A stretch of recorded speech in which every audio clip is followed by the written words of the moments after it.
Alors là, on va se concentrer sur la partie A, notamment une question de la partie A qui souvent pose problème pour les élèves en termes de compréhension et de concept, c'est la notion de prolongeabilité par continuité. Donc on va voir la question 3 petit a qui demandait de montrer que la fonction f est prolongeable par continuité en 0. Donc comme je sais que c'est une question qui est souvent mal comprise, notamment par les premières années, on va essayer de voir avec un petit dessin ce que ça veut dire de prolonger une fonction par continuité. Donc on va prendre le cas d'une fonction justement qu'on peut prolonger par continuité. Donc, on va dessiner ici donc une fonction qui est croissante, mais qui pose problème par exemple en 1.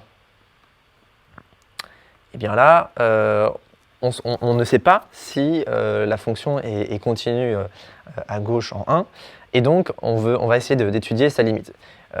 Mais parfois, la fonction ne sera pas prolongeable par continuité, c'est-à-dire qu'on ne pourra pas trouver en fait un point dans lequel on pourra prolonger par une autre fonction. C'est le cas par exemple de la fonction ln. La fonction ln, elle n'est pas par exemple prolongeable par continuité en 0. Pourquoi donc? Parce que si on essaye, donc on s'intéresse en 0, on se trouve ici, prolongeable par continuité, ça veut dire qu'on veut prolonger la courbe en un point donné. Mais là, le problème, c'est que cette fonction ln, elle tend vers moins l'infini.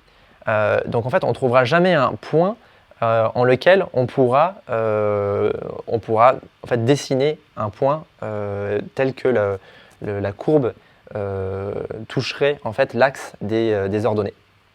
Donc là, en l'occurrence, f, ici, enfin ln plutôt, n'est pas prolongeable par continuité. Donc dans le cas-ci, ln non prolongeable par continuité, non prolongeable en 0. Et là, en l'occurrence, dans le premier cas, on a cette fois la possibilité de prolonger par continuité par une fonction, donc une fonction qu'on note généralement f tilde, et je sais que ça pose problème, on ne comprend pas pourquoi il y a une autre fonction. En fait, c'est la même fonction que la fonction petit f, c'est-à-dire qu'elle a exactement les mêmes images pour l'ensemble de définition de petit f. Mais par contre, la particularité de f tilde, c'est qu'elle, en l'occurrence, elle est définie, on peut trouver donc une valeur en laquelle on peut prolonger et qui fait que cette fois, eh bien là, notre espace, notre intervalle est cette fois-ci fermé et non plus ouvert comme il était juste avant.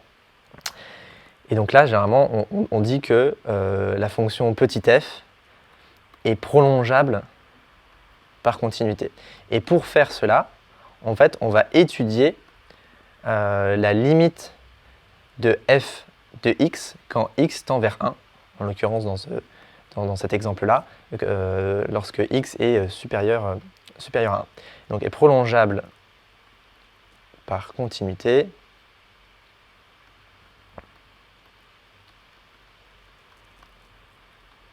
en petit 1. Et généralement, on va introduire une autre fonction f tilde, mais souvent pour simplifier les notations, comme c'est le cas dans le sujet de M Lyon qu'on a ici, finalement, on va mélanger la fonction petit f et petit f tilde. Finalement, la fonction petit f tilde, on va dire qu'on va la simplifier en disant qu'on va noter de la même façon f tilde et petit f. Et ça, je sais que c'est un point parfois qui pose un peu souci, on ne comprend pas trop ce que c'est f tilde.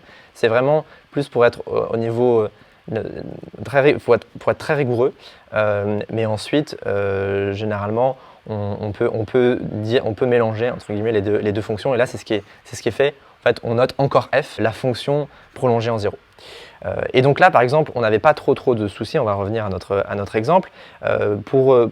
Pour montrer qu'elle était bien prolongeable, on a cherché donc la limite de f de x quand x est supérieur à 0. Donc, et là, on trouve 0, notamment en faisant une petite équivalence, parce qu'on était face à une forme indéterminée. Et donc là, si on trouve un réel donné, donc comme c'est le cas pour 0, eh bien on peut conclure que f est prolongeable par continuité en 0, et en fait on va poser que la valeur de petit f en 0 vaut le réel trouvé, donc ici 0. Voilà, donc je sais que c'est vraiment un point qui est important et qui est parfois mal maîtrisé, donc vraiment essayer de bien retenir cette rédaction et de retenir un petit peu les cas où on peut prolonger, enfin, en termes de courbe, ce que ça représente d'être prolongeable ou non par continuité.